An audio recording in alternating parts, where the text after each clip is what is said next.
time for us to plunge into augmented sixth chords with the Italian sixth. So let's again, quick review. If you're in major, your 4 chord is in major, but you might want to make it in minor. If you're minor, you're already there, and that 4 chord has some nice power when it's in minor, because look at this. Here's my 4 chord in minor.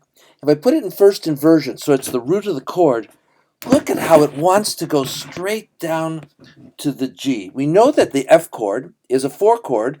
It's a predominant chord. It wants to go to the dominant. In this key, G is the dominant, and look at that. So we got that great power of that A flat in this key, but it's anywhere you have that minor, just wanting to go down. That's cool.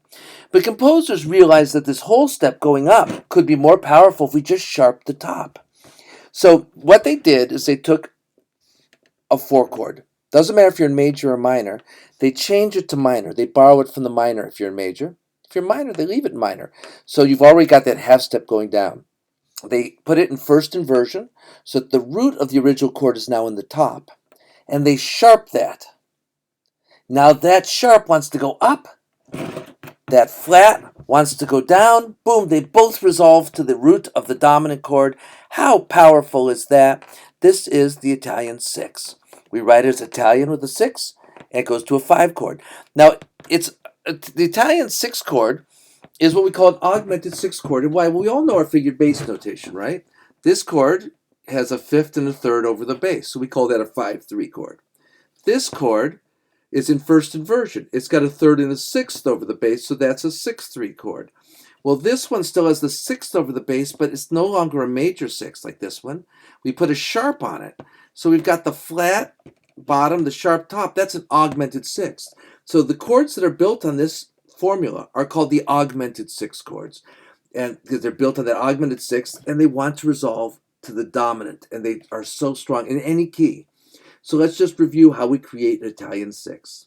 We create it by taking the 4 chord in minor, put it in first inversion, and sharp the top note.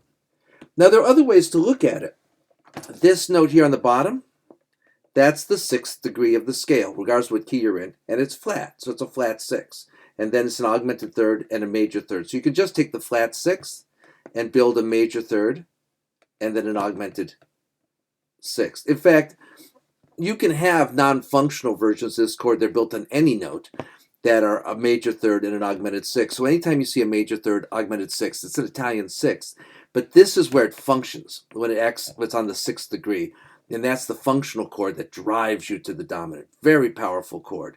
So again, it's the 4 chord flat in minor, in first inversion with the sharp on the top, which is the old root.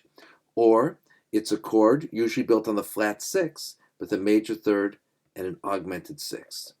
Once you have those ideas, you can create or see an Italian 6th all the time. And it's got that strange construction of a sharp and a flat in the same chord. And that makes it relatively recognizable for trying to do analysis. Just look for flat and a sharp, augmented 6th. The Italian 6th, the simple chord with only 3 notes. We'll come back to the French 6th next time.